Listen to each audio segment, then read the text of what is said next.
Megastar Shakib খানের upcoming cinema বরবাদ বিরাট ব্যয়বহুল একটা সিনেমা, বিরাট গ্র্যান্ডারের একটা সিনেমা, যে সিনেমায় আমরা অতিরিক্ত মাত্রায় ভায়োলেন্স দেখতে পাবো, ভায়োলেশন দেখতে পাবো, অ্যাকশন দেখতে পাবো, মারাত্মক লেভেলের একটা গল্প হতে চলেছে।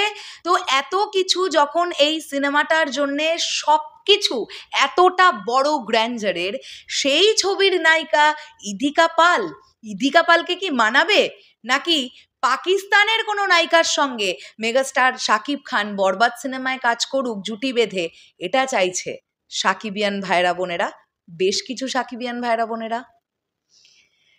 হ্যালো আমার সাকিবিয়ান ভাইরা বোনেরা, চলে এলাম আরও একটা নতুন ভিডিও নিয়ে। এই বিষয়টা নিয়ে আজকে কথা বলা অত্যন্ত জরুরি। আমি গত দুদিন ধরে দেখতে পাচ্ছি, যবে থেকে আমাদের কলকাতার একটি নামকরা পত্রিকা আনন্দবাজারের তরফ থেকে ইদিকা পলের একটি ইন্টারভিউ বেরিয়েছিল, যেখানে তিনি বলেছিলেন যে বরবাদ নিয়ে আমাকে এখনো আনুষ্ঠানিকভাবে কিছু জানানো হয়নি।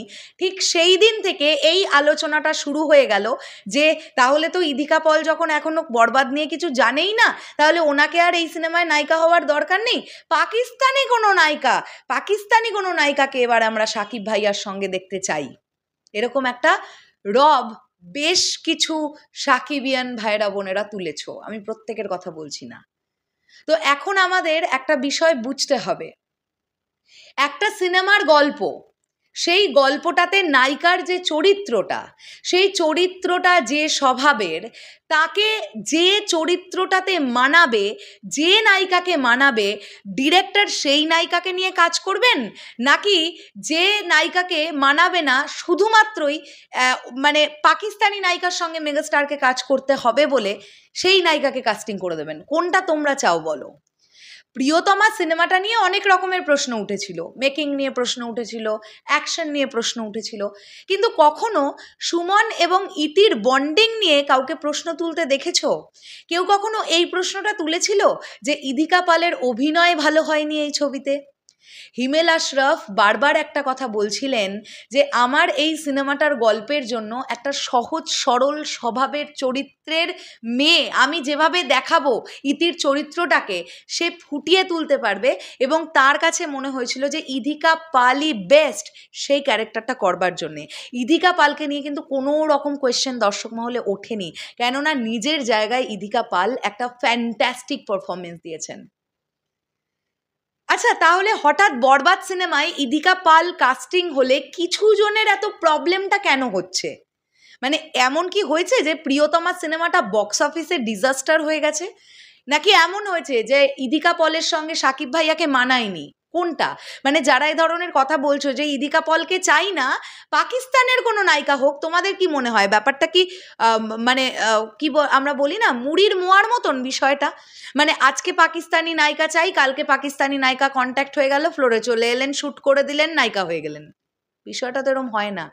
একটা সিনেমার গল্প নিয়ে অনেক আগে থেকে কাজ শুরু হয়, এবং যিনি ছবির ডিরেক্টর, যিনি কাস্টিং ডিরেক্টর, তারা বসে আলোচনা করেন যে এই চরিত্রটার জন্যে আমার কী রকম নায়িকা পছন্দ, মানে তাকে দেখতে কীরকম হতে হবে, তার হাইট কীরকম হতে হবে, তার বডি ল্যাঙ্গুয়েজ কীরকম হতে হবে, সব কিছু মিলিয়ে কাস্টিং সিলেকশন হয়।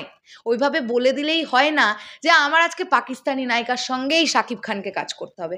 আচ্ছা, দিন কি চলে যাচ্ছে? পাকিস্তানি নায়িকার সঙ্গে মেগাস্টার শাকিব খান কাজ করবার ইচ্ছে প্রকাশ করেছেন তো রিসেন্ট টাইমেও তিনি দুবাইতে বসে একটি ইন্টারভিউতে বলেছেন যে ডেফিনেটলি আমি চাই পাকিস্তানি নায়িকার সঙ্গেও কাজ করতে, কেন নয়, বিভিন্ন দেশের নায়িকার সঙ্গে আমি কাজ করতে চাই, কিন্তু সেটা বরবাদ সিনেমাতেই হতে হবে কেন? এটা কেন আমি এটা বুঝতে পারছি না।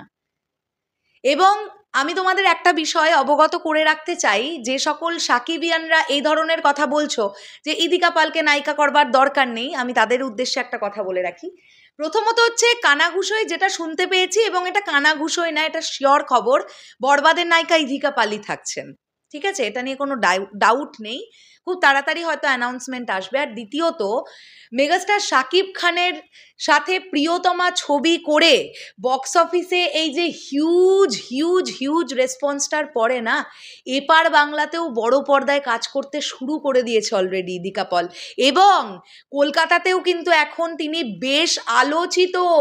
প্রথম সারির নায়িকা যারা আছেন ইতিমধ্যে দাঁড়িয়ে কলকাতায়, তাদের সঙ্গে মোটামুটি পাল্লায় পাল্লায় ইদিকা পলকেও রাখা হচ্ছে। কারণ দিনের শেষে গিয়ে বক্স অফিস কথা বলে। প্রিয়তমার বক্স অফিস ইদিকা পলের কেরিয়ার ঘুরিয়ে দিয়েছে। বড় পর্দার প্রথম অভিষেকটাই একটা বিরাট বড় সাকসেস নিয়ে। তাই দেবদার সঙ্গে খাদান বলি, বা সোহমদার সঙ্গে বহুরূপ বলে সিনেমাটার কথা বলি, বা এছাড়াও আরও বেশ কয়েকটি প্রজেক্টে তিনি অলরেডি কাজ করছেন। সো আমি কিন্তু ব্যক্তিগতভাবে চরম খুশি যে আবার আমরা মেগাস্টার শাকিব খানের সঙ্গে ইদিকা পলকে দেখতে পাবো। আমার কিন্তু তাদের কেমিস্ট্রি দুর্দান্ত লেগেছিল, জাস্ট কোনো ডাউট নেই। এবারে মেহেদী হাসান হৃদয় যদি ওই ইতির চরিত্রটাকে থেকে একদম বের করে এনে অন্য রকমভাবে বরবাদ সিনেমায় ইদিকা পালকে প্রেজেন্ট করতে পারেন, সেখানেই হবে মজাটা যে ইদিকা পাল আসলেই কেমন অভিনেত্রী। তিনি প্রিয়তমা ছবিতে ফ্যান্টাস্টিক অভিনয় করেছেন ইতির চরিত্রটা।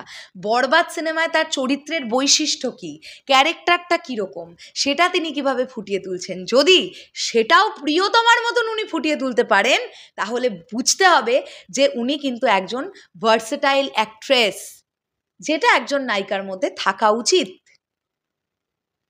সো আমার মনে হয় এ ধরনের পোস্টগুলো যদি সাকিব ভাইয়ার চোখে পড়ছে, তিনিও খুব একটা ব্যাপারটাকে ভালোভাবে নিচ্ছেন বলে আমার মনে হয় না।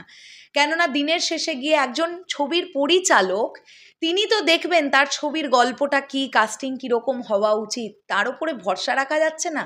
বরবাদ সিনেমাতেই পাকিস্তানি নায়িকা চাই কেন? মেগাস্টার শাকিব খান কি বলেছেন নাকি যে 2024-এই তিনি লাস্ট সিনেমা করছেন, 25 থেকে আর সিনেমা করবেন না? তাহলে এত তাড়া কিসের? আমার মনে হয় এই বিষয়টা নিয়ে আলোচনা করার দরকার ছিল, তাই জন্যই করলাম। আমি ভরসা রাখছি, প্রথম দিন থেকে বলছি, আমি মেহেদী হাসান হৃদয় ভাইয়ার ওপরে ভরসা রাখছি।